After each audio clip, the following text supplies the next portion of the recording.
Welcome to Exam Lab by Poonam Sir. This video REET mains के aspirants के लिए है। वीडियो के अंत तक बने रहना।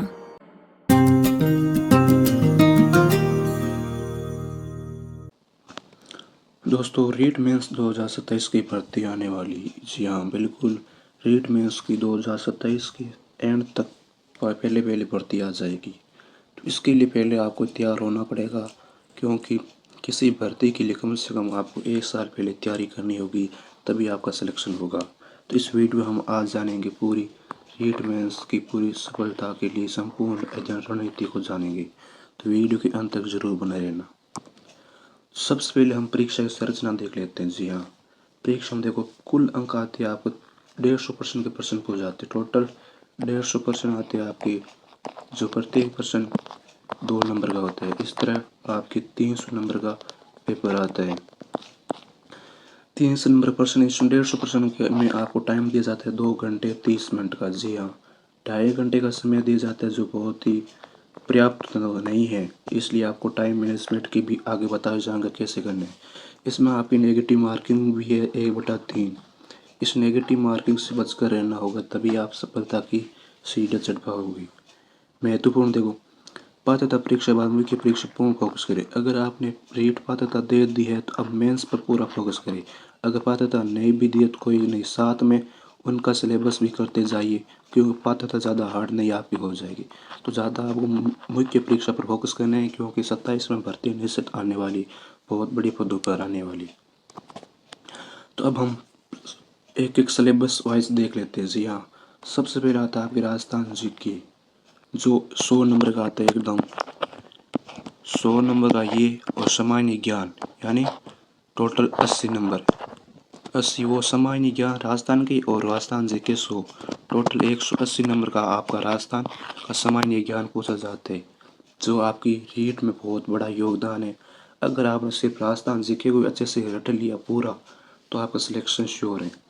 देखो, राजस्थान जीके आपको कहाँ से पढ़ना है मैं यही बताऊंगा। राजस्थान जी के बहुत बहुत विस्तृत है। आपको नई नई किताबों के चक्कर में नहीं पढ़ना है। कोई दोस्त कहेगा वो किताब ले लो, कोई कहेगा वो किताब ले लो। आपको सिर्फ एक किताब लेनी, किसी एक टीचर की। कोई राजस्थान के सारे टीचर अच्छे हैं, या तो आप इस स्प्रिंग बोर्ड के सारे नोट्स ले लो। यस, राजस्थान जी के स्प्रिंग बोर्ड के नोट्स बहुत अच्छे आते हैं, या फिर कलाम अकेडमी के नोट्स भी बहुत ही अच्छे मिलते हैं। कलाम अकेडमी के नोट्स की तुलना नहीं की जा सकती, या इससे भी अच्छा कलाम अकेडमी अगर नहीं पढ़ना चाहते हो तो दीनदयाल इज़ द बेस्ट है। दीनदयाल राजस्थान सिक्के के लिए सबसे बेस्ट है। आप इनकी किताबें पढ़ो, यूनिफोर या कलाम की अकेडमी के नोट्स बुकलेट है उनकी पढ़ो, या फिर स्प्रिंग बोर्ड बेस्ट है। आपको बार बार हर किसी की नहीं पढ़नी, सिर्फ एक ही पढ़नी है। इससे आपका अच्छा सिलेबस कवर हो जाएगा। ये हुई राजस्थान सिक्के की बात। अब हम विधायली विषय और उनकी रणनीति देखते हैं। विधायली विषय आपकी टोटल 5 सब्जेक्ट में से 25 प्रश्न पूछे जाते हैं। यस, प्रत्येक सब्जेक्ट में 25 प्रश्न आते हैं, 5-5 प्रश्न हो जाते हैं, इसलिए टोटल ये 50 नंबर का सोर्स है। 5% यानी देखो, विज्ञान आपको एनसीईआरटी से पढ़नी, यानी एनसीईआरटी की पूरी बेसिक आप पहले से देख लेनी। कक्षा 6 से लेकर 10 तक एनसीईआरटी बुक विज्ञान के लिए पर्याप्त वो पढ़ो, या फिर कलाम अकेडमी की बुकलेट। इससे ज़्यादा आप मत पढ़ो। सामाजिक अध्ययन के लिए 10 अंक का नंबर आता है, ये भी मतलब 5-5 नंबर के आते हैं। सामाजिक अध्ययन के लिए आपको कलाम बुकलेट कवर कर सकते हो, इससे अच्छा सोर्स है। या फिर कक्षा 9-10 की सामाजिक विज्ञान की किताब अच्छे से पढ़ो। फिर आती है हिंदी और अंग्रेजी। इनकी व्याकरण पर ज़्यादा जोर देना है, क्योंकि व्याकरण से ही प्रश्न ज़्यादा उठते हैं, और ये इस पर ज़्यादा फोकस करना है। हिंदी के लिए आपको कक्षा 9 से लेकर 12 तक वो आने वाली राजस्थान की एग्जाम वो पढ़ो, सबसे बेस्ट है। और अंग्रेजी के लिए आप यूट्यूब पर पढ़ सकते हो, क्योंकि ज़्यादा अंग्रेजी पर 5 नंबर के ये ग्रामर के प्रश्न आते हैं। अंग्रेजी यूट्यूब पर किसी से भी पढ़ सकते हो, अच्छे पढ़ाते हैं। फिर आप पढ़नी है गणित। गणित आप बहुत ही बेसिक आते, ज़्यादा हार्ड नहीं आते। कक्षा 6 से लेकर 10 तक की बोर्ड की किताब भी प्रैक्टिस करो।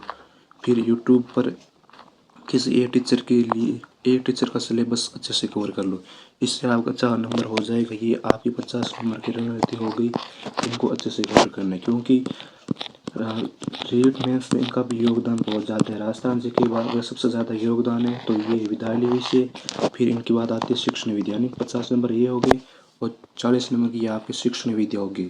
शिक्षण विद्या के लिए सबसे बेस्ट टीचर मैं आपको बताता हूँ, सफलता का आधार अगर ये सबसे ईजी है शिक्षण विद्या। ये 40 अंक लाना बहुत ईजी है। यह 40 अंक अपने चयन के निर्णयात्मक हो से, यानी आप अगर सिलेबस सिलेक्शन के लिए 40 अंक बहुत ही पर्याप्त है। ये इनको अच्छे से करना है, इनको आपको हल्के में नहीं लेना है। कलाम एकेडमी की बुकलेट आप पढ़ सकते हो, शिक्षण विद्या बेस्ट आती है। कॉन्सेप्ट क्लियर करना है और इनको रटना नहीं है बल्कि समझना है। शिक्षण विद्या को रटने की कृपया कभी भी भूल न करें, इनको अच्छे से समझना है। पिछले साल के प्रश्न पत्र बार बार हल करें। शिक्षण विधियों से जो PYQ प्रश्न आते हैं उनको अच्छे से देखो। इनके लिए आप एक दिशा की बुक ला सकते हो शिक्षण विद्या के लिए, या फिर अवनी पब्लिकेशन की बुक ले आओ, बेस्ट है, तेंदुआल की आती है। और या फिर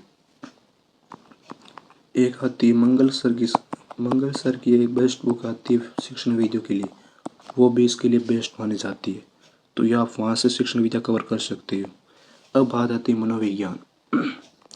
लोग मनोविज्ञान को बहुत हार्ड ले लेते हैं, लेकिन ये ज़्यादा हार्ड नहीं होती है।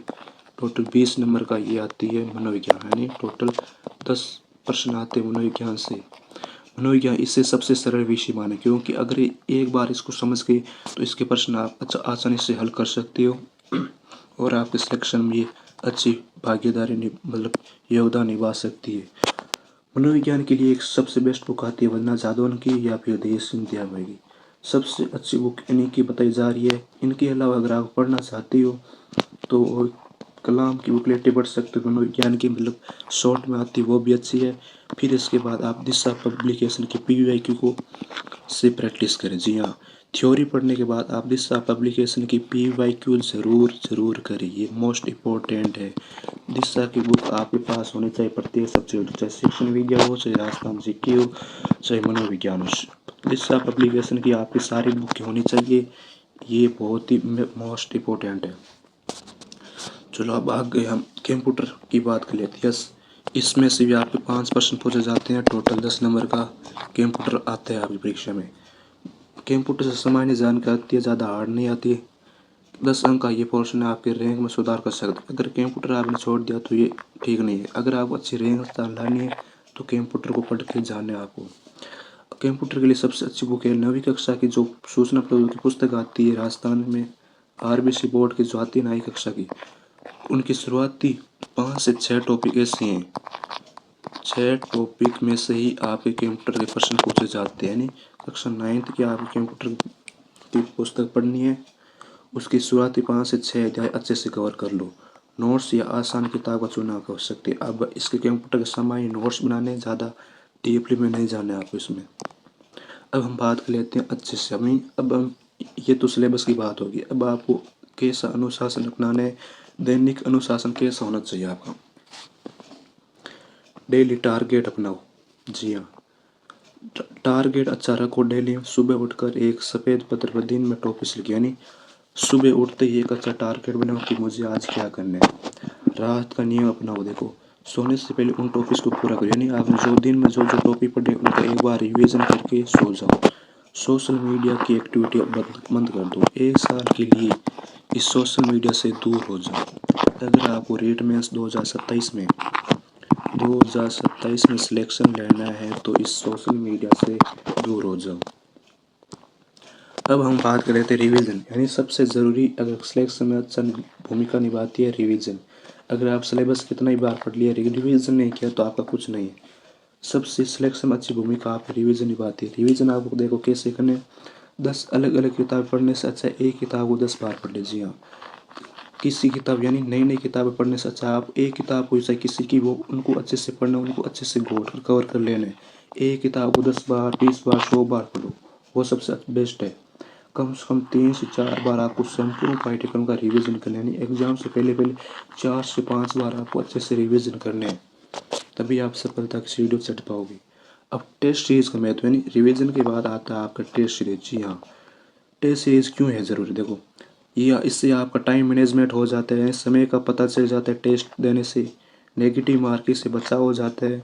बार बार आप जो नेगेटिव मार्किंग होता है आपको पता चल जाता है मैं कहाँ गलती कर रहा हूँ। परीक्षा पैटर्न की समझ आ जाती है, यानी आपको परीक्षा पैटर्न की अच्छी समझ आ जाती है। असफलता रोड में यानी तो टेस्ट सीरीज आपको मैं बता दूं, टेस्ट सीरीज यानी टेस्ट आपको कहाँ से लगाने। टेस्ट अगर देना ही आप तो ऑफलाइन ज़्यादा, ऑफलाइन टेस्ट पर ज़्यादा फोकस करना है। आप कलाम की टेस्ट सीरीज पर ज़्यादा विश्वास कर सकते हो, इससे बेस्ट कोई टेस्ट सीरीज नहीं। या फिर इसके अलावा भाटिया आश्रम की आती है, वो भी बेस्ट है। भाटिया आश्रम की टेस्ट सीरीज भी अच्छी है, कलाम, इनसे दोनों बेस्ट कोई टेस्ट सीरीज नहीं है। टेस्ट सीरीज आपको ऑफलाइन करनी ज्वाइन। अब हम सफलता का देखो रोड में देख देखते हैं। आत्मविश्लेषण करने, आपको अपनी कमजोरी को पहचानना, टेस्ट देने के बाद यानी एनालाइज करना है कि मैं कहाँ गलती कर रहा हूँ। सिलेबस अपने पास रखना है, सिलेबस के अलावा कुछ नहीं पढ़ना है, सिलेबस से बाहर आपको कुछ भी नहीं पढ़ना है। और धैर्य स्वयं की संयमित रखे और भीड़ के बहकावे में नहीं आओ, यानी कोचिंग की भीड़ में नहीं आओ। रिजल्ट पर फोकस करना है, आप अच्छे से अपने परिवार की उम्मीद को पूरा करने है तो मेहनत करनी है, अच्छे से आपको पूरी मेहनत करनी, जी जान लगा दो एक साल। इस 2027 के एंड तक आप शिक्षक बन जाओगे। अगर आपने ये साल अच्छा टाइम दे दिया तो 2027 तक आप अच्छे शिक्षक बन सकते हो। दोस्तों अगर वीडियो अच्छी लगी तो वीडियो लाइक ज़रूर करें। धन्यवाद। आपकी मेहनत ही आपकी सफलता का निश्चित करेगी। जी हाँ, अगर आप अच्छी मेहनत करोगे तो आपकी सफलता श्योर है। इसी के साथ शुभकामना। धन्यवाद।